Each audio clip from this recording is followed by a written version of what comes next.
E aí, gente, tudo bom? Como é que tá chegando o som aí? Tá dando para ouvir tudo direitinho aí do som?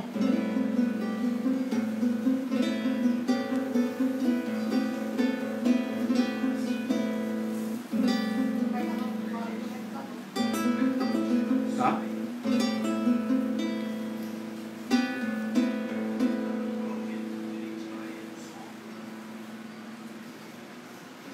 Deixa eu mudar só um pouquinho aqui a direção desse ventilador para não atrapalhar muito no som aqui, viu?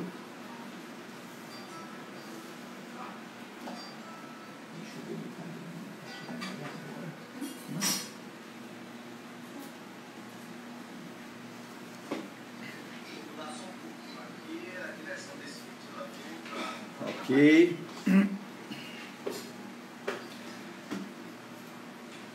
Estamos aguardando aí a chegada aí de Rodolfo para a gente dividir aqui a tela. Ok. Daqui a pouco o Rodolfo chega aí e a gente vai dividir a tela, tá joia?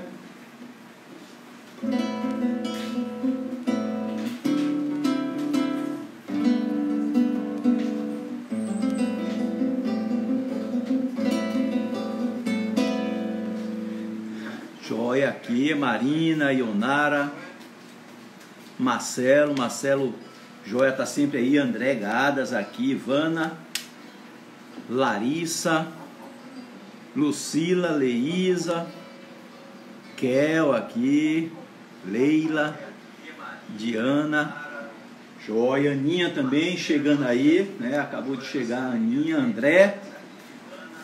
Olha só, joia, gente, vamos chegando aí, viu? Daqui a pouco o Rodolfo deve entrar aí, a gente vai dividir aqui a tela pra gente conversar, bater um papo aqui, né? Sobre religiosidade.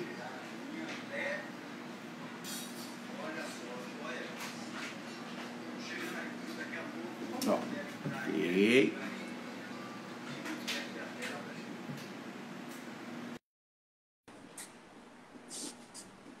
Ok, Rodolfo chegou aí, pronto, já está aqui, já está no processo, está conectando. Olha Olá, aí, já chegou. estou aqui. Olá, pastor, tudo bem? Eu estou bem, você, como é que tá? Tudo na paz. Estamos aqui ao vivo para conversar contigo sobre religiosidade e relações de trabalho aqui numa live, né? Estamos aí, eu estou numa maratona de lives. Essa vai ser minha quinta live do dia. É mesmo? É a quinta live do dia, mas aí em temas em geral. Hoje eu comecei com uma live sobre séries, né? Séries para ver durante a quarentena, né? Uhum. E depois houve lives aí jurídicas, né? Especificamente sobre direito do trabalho, as relações de trabalho. Tive uma com uma juíza de São Paulo, outra com um juiz do Rio Grande do Sul e tive uma especificamente sobre direito contratual, sobre as relações contratuais. Mas agora é um momento de pensar em lidar com outro aspecto do trabalho, na verdade, né, na relação do trabalho com a espiritualidade, com a religiosidade, com a nossa ligação com o transcendental. Verdade. E aí, afinal, é Páscoa, né? Então, arrematar o dia, na verdade, terminar com a noite refletindo sobre isso, vamos bater um papinho aqui e acho que vai ser uma oportunidade legal. Estamos aí à sua disposição, aí no seu perfil, Afaneto4, para bater um papo. Joia, joia. Só vou pedir aqui. Baixa só um pouquinho o volume aí. É isso, para não ficar interferindo. Porque Diana acompanha aqui, porque ela fica me auxiliando aqui, né? Vendo se o som tá legal, a coisa. Eu pedi só para ela baixar um pouquinho o volume do celular dela. Eu vou começar aqui, tem uma música que me chama muita atenção, eu gosto muito, de Gil. Eu vou tirar ela completamente da roupagem original, né? Que é um reggae, que é Raça Humana, que fala um pouco, né, disso do trabalho aqui, né? Vou fazer aqui só umas partes aqui, sem compromisso aqui de fazer nada na íntegra, né? A raça humana é uma semana do trabalho de Deus.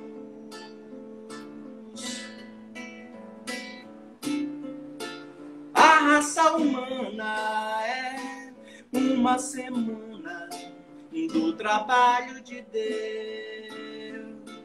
A raça humana é a ferida acesa, uma beleza, uma podridão. O fogo eterno, a morte, a ressurreição.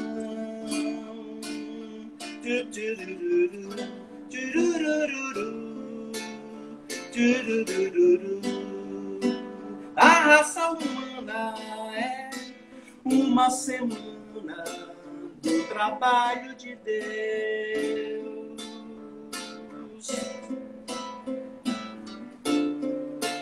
A raça humana é o cristal de lágrima da lava, da solidão, da mina cujo mapa traz na palma da mão.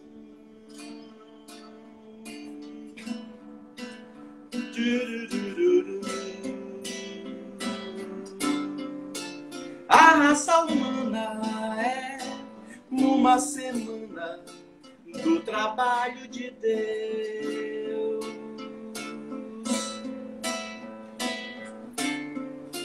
A raça humana risca, rabisca, pinta, a tinta, lápis, carvão ou giz, o rosto da saudade que traz do Gênesis.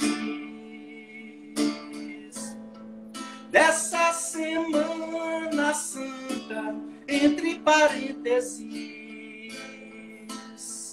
desse divino oásis da grande apoteose, da perfeição divina na grande síntese. A raça humana é uma semana do trabalho de Deus.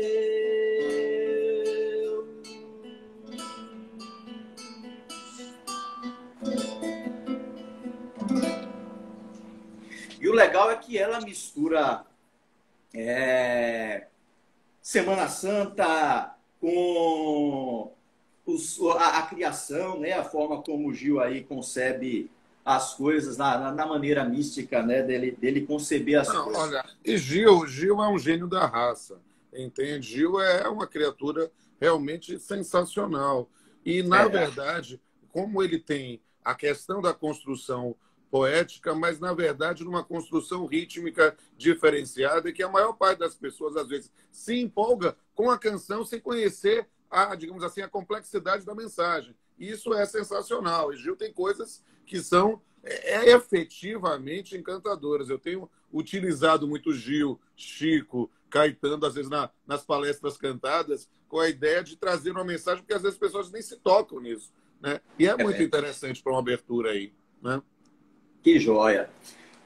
Deixa eu falar, olha só, gente, tem muita gente aqui, muita gente da relação de Rodolfo, algumas pessoas aqui da minha relação, e infelizmente, de vez em quando eu vou tentar citar uma pessoa ou outra aqui, Rodolfo me ajuda com o pessoal que é mais da relação dele, porque às vezes os nomes que aparecem aí são Não, fique mais tranquilo, vai seguindo o codificados papo, a aí. gente vai indo, manda um beijo para a Marina que está aí assistindo, Isso, e tem muita Marina, né? gente aí que está aí. Já falou Vamos aí, lá. te amo, pai, aí, já fez Tá, a também te amo, declaração dela filho. aí.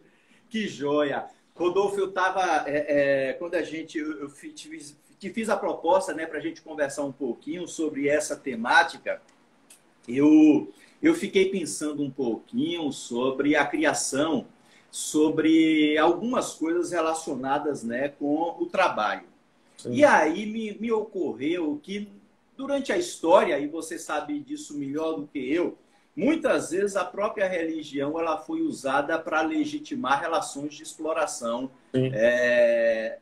em várias áreas também no trabalho, na relação empregador-empregado, e a religião foi usada muitas vezes. Agora, o que às vezes as pessoas não atentam ou são vozes minoritárias, por exemplo, na teologia católica, a teologia da libertação procura resgatar isso, mas infelizmente é minoritária dentro do movimento todo. Também a teologia da libertação, parte dela, e até do movimento integral dentro das igrejas protestantes, mas repito, infelizmente também continua sendo minoritário. Mas essas teologias, elas tentam resgatar algo que está no texto bíblico, mas que é muitas vezes ocultado, que é uma mensagem de reação a toda forma de relação de exploração do outro. Citar um Na exemplo. verdade, a gente pode até construir isso, pastor, de uma forma por partes. Se a gente olha, digamos assim, no Velho Testamento, a compreensão sobre o trabalho, você vai ver inicialmente o trabalho como uma maldição. E ganharás o pão com o suor do teu rosto, ou seja, como uma punição pela saída do paraíso. E, na verdade, isso respaldou durante toda a antiguidade, a Idade Média, a ideia de que o trabalho era algo menor, porque era algo do servo, era algo do Isso. escravo. E é justamente muitas vezes, então a gente pensa muito quando a gente reflete sobre isso, principalmente com Max Weber, com a ética protestante e o espírito capitalismo, a ideia de que, na verdade, a compreensão do trabalho como algo que dignifica o homem, é a partir deste momento que garante a sua autonomia que vai buscar isso. E também na Igreja Exato. Católica, com a Rerum Novarum e com todas outras encíclicas papais, nessa ideia de valorização do trabalho. Então, essa ideia de que o trabalho dignifica o homem é uma construção dentro de uma história que é milenar, algo até relativamente muito recente. Por quê? Porque, de certa forma, quando nós tínhamos um sistema ainda mais opressivo do que o hora vigente, né, nós tínhamos essa circunstância de utilizar o trabalho como algo para o subalterno. E, na verdade, quando nós vimos, já na modernidade, a ideia de que o trabalho poderia ser um instrumento de emancipação, aí nós vamos ter uma outra linha, que é a que você vai falar agora. Exatamente. Exatamente, né? E perdurou por muito tempo. Aliás, até hoje, às vezes, a gente tem essa concepção de que o trabalho é uma punição mesmo pelo pecado, né? Isso aí passou mesmo. Tanto é que assim, teve um pouco do resgate disso aí com o protestantismo no primeiro momento, mas assim.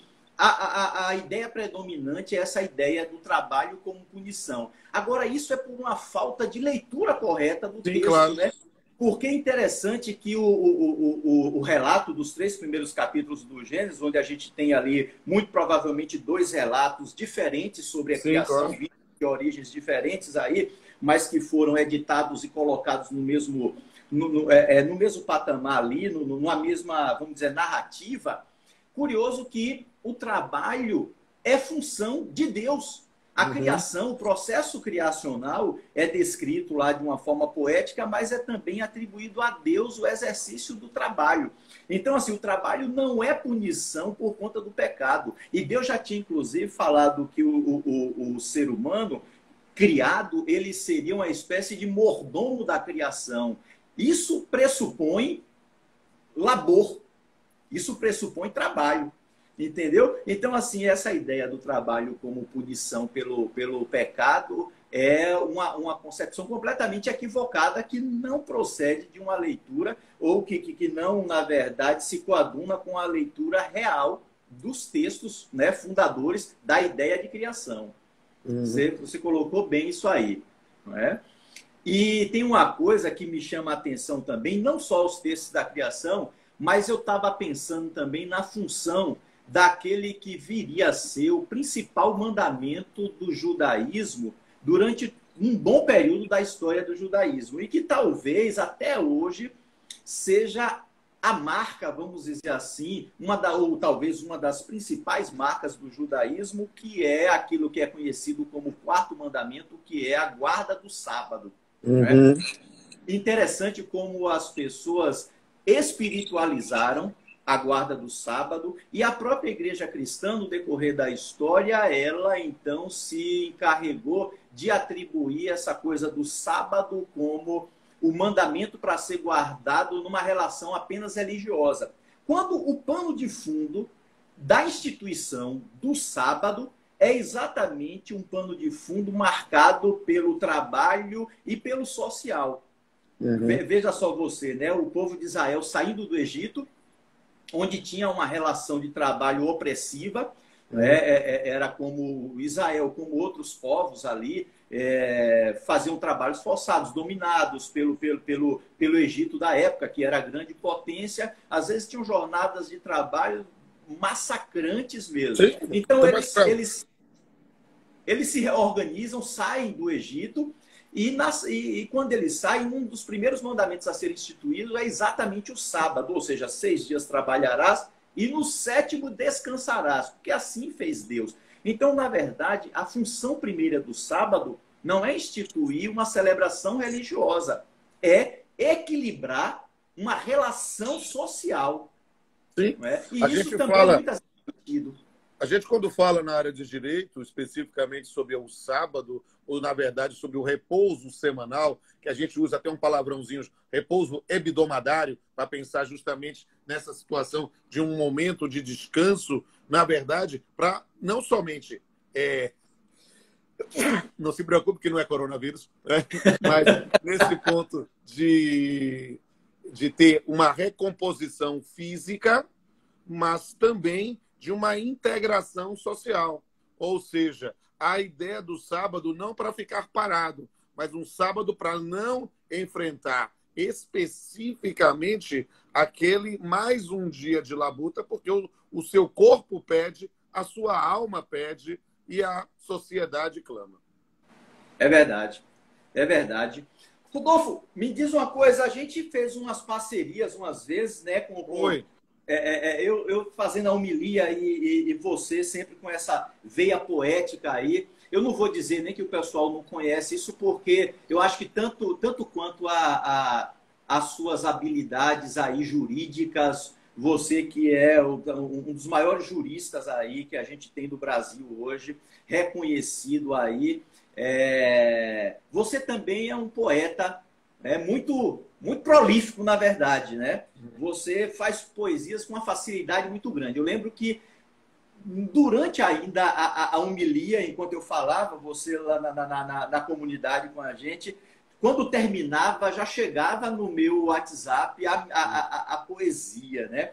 E numa dessas surgiu um poema seu que eu musiquei e gravei num CD meu, que eu vou fazer agora para o pessoal conhecer um pouco dessa veia aí poética do Rodolfo Pamplona. Então é uma poesia do Rodolfo que eu musiquei, que foi para um CD com o título Quando a Paixão Terminar, né?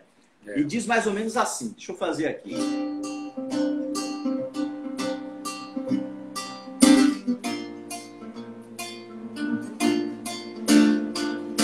Quando a paixão esfriar e só o amor ficar, 2 vezes vou pensar antes de me revoltar.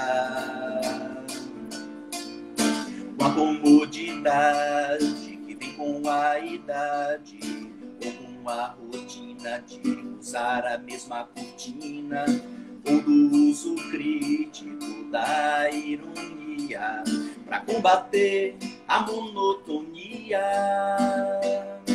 Quando a paixão parar e só o amor ficar, despertarei a madrugada, ainda que para fazer nada, só pelo prazer de um novo dia conhecer, mesmo sem ter pela falta de aprumo, uma falsa sensação de liberdade, uma marionete de verdade. Quando a paixão terminar e só o amor ficar, saberei que o fogo do sexo não é essencial nem complexo, e terei certeza que a vida vai mesa, que a gozo na obediência, displicência da loucura, de procurar sempre uma aventura, e pensar e sonhar e permitir e decidir e reconhecer e finalmente saber que a desejada paixão vai me deixar um dia na mão. Quando a paixão acabar, só o amor vai me salvar.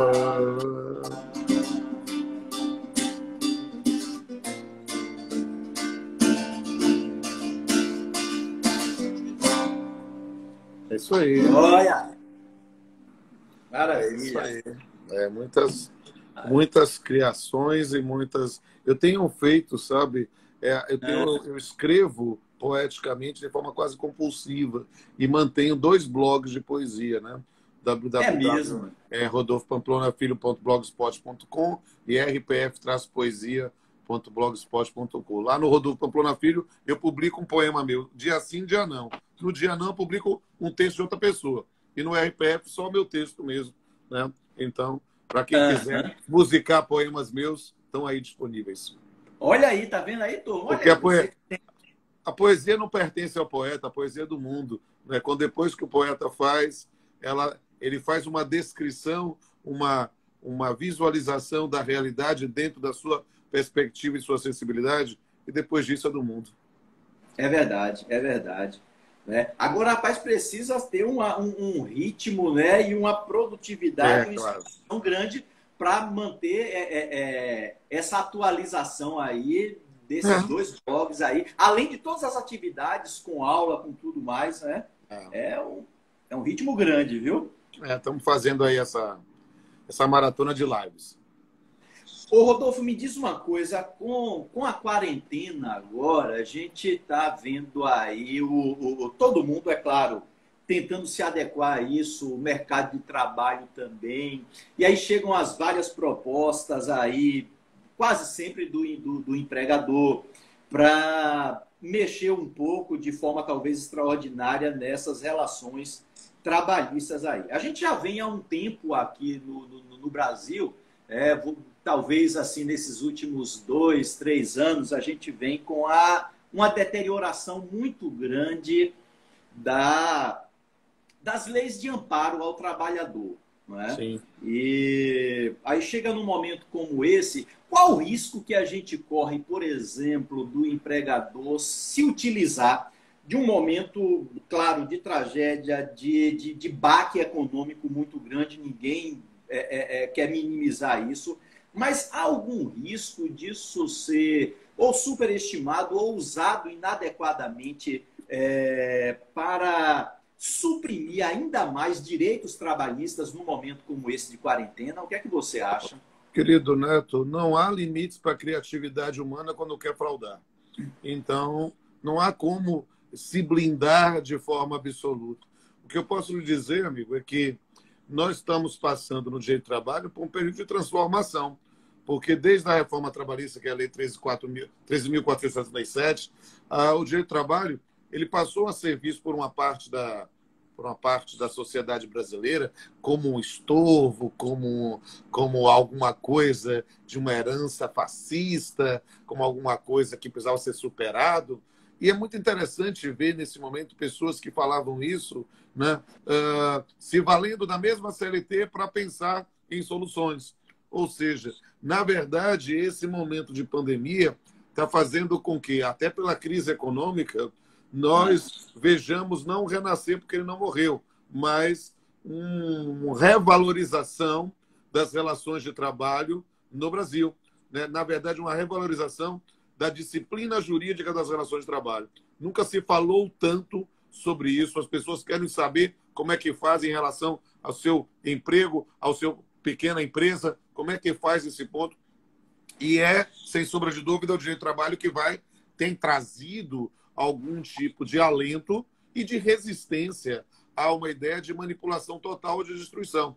Porque a gente precisa entender, e essa é uma coisa que, nesse mundo estranho, em que vivemos de dicotomias, de mortadelas e coxinhas, e que as pessoas não conseguem mais dialogar, mas sim conviver como conjuntos de monólogos, cada um fala uma coisa e acha que a sua visão está certa porque ela recebeu essa visão num grupo de WhatsApp ou porque o seu político de estimação fala isso. Então, é algo complicado lidar, porque as pessoas estão optando por emborrecer voluntariamente, porque não conseguem mais ter o juízo crítico do que deve ser certo ou errado. Eu falei agora, numa outra live com o juiz lá do Rio Grande do Sul, que eu não sou nem mortadela nem coxinha, eu só não quero ser pamonha. Por quê? Porque as pessoas estão realmente numa postura de emburrecimento. E nessa postura, ou de resistência a essa postura, nós estamos tendo a oportunidade de rediscutir ou revalorizar essa tutela jurídica. Por quê? Porque o direito do trabalho só funciona no capitalismo. O direito do trabalho, na verdade, é a contramarcha dentro de um sistema. Eu tive um falecido professor chamado Calmon de Passos, que eu fui assistente dele 4 anos, e ele dizia, olha, Pamplona, o direito do trabalho é o estabelecimento dos limites éticos da exploração, do que é possível, até que ponto eu posso explorar, até que ponto é ético, até que ponto é aceitável. E as pessoas estavam querendo romper talvez as cercas, os muros, as vendas, as portas, as janelas. E, na verdade, agora, quando todo mundo está sentindo no seu bolso, porque ninguém passará incólume desse período de quarentena, ninguém passará incólume dessa pandemia. Eu estou dizendo, nós estamos vivendo uma crise pandêmica que a gente pode chegar a uma crise pandemônica, porque a gente tem que realmente compreender que, eu tenho repetido isso com frequência, né? Que se a gente quer fazer poesia ou fazer música, a melhor frase é nada do que foi será de novo do jeito que já foi um dia. Né? Tudo passa, tudo sempre passará. Então isso vai passar. O nosso único direito verdadeiramente inalienável é o direito de ter esperança. E a esperança ela se renova a cada manhã, não é mesmo? Então a gente precisa que a gente compreenda como vamos atuar e se vamos sair melhores disso aí. Então me diz uma coisa, vamos tomar aqui por base aquela entrevista lá que viralizou do Átila Yamarino sobre aquela ideia dele, né, de que o mundo como a gente conheceu não vai ser mais esse mundo que a gente vai encontrar ao final da quarentena.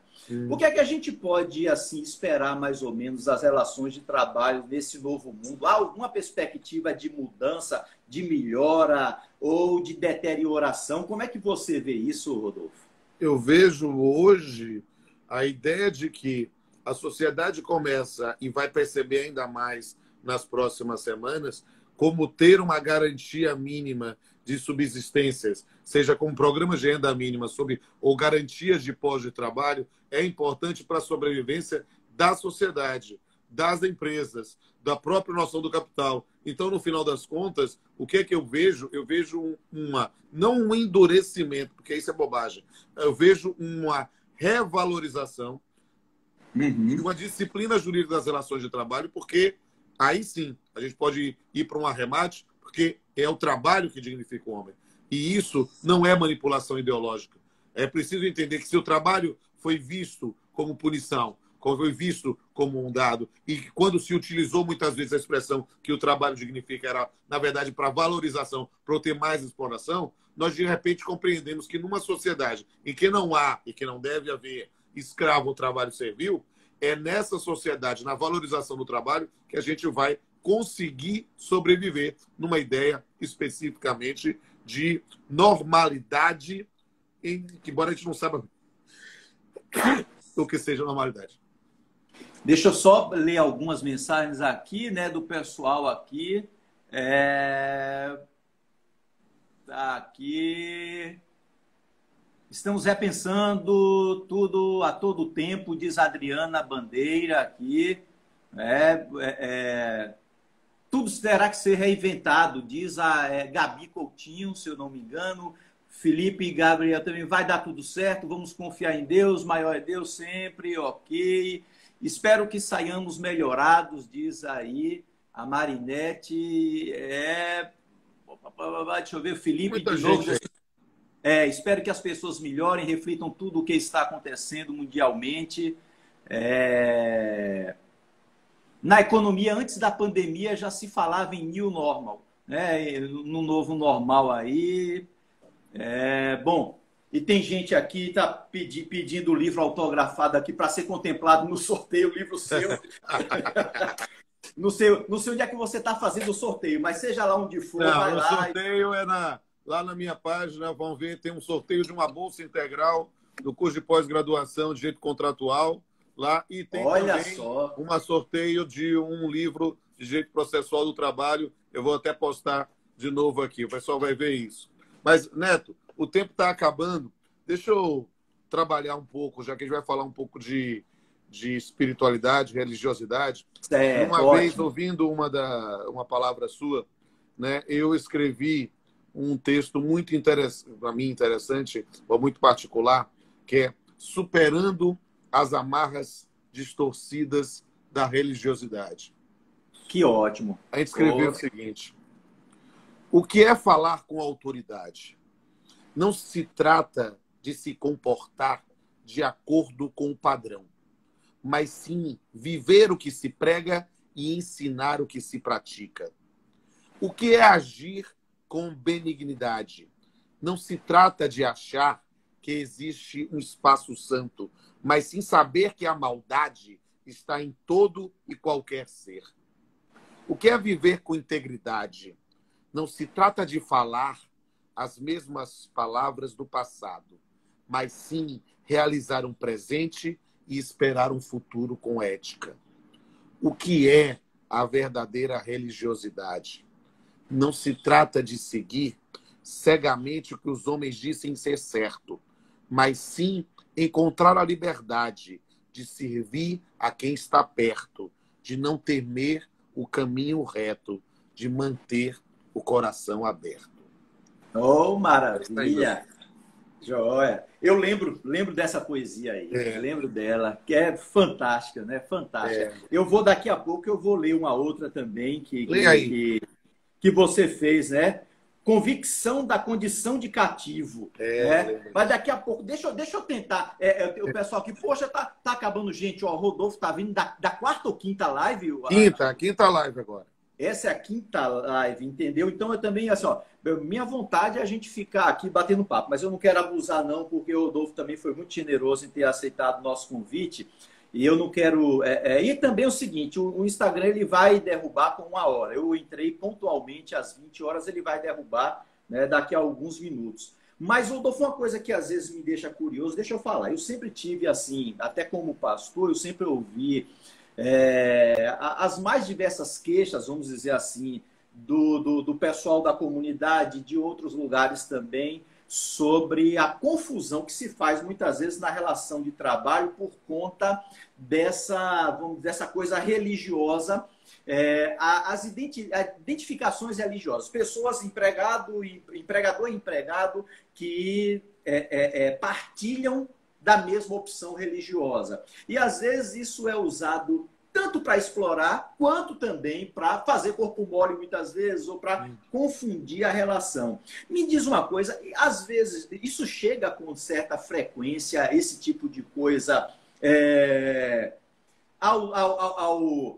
ao fórum, ao julgamento, isso chega... Olha, na verdade, eu sempre, quando eu identifico, eu estou com o juiz há 25 anos, tá?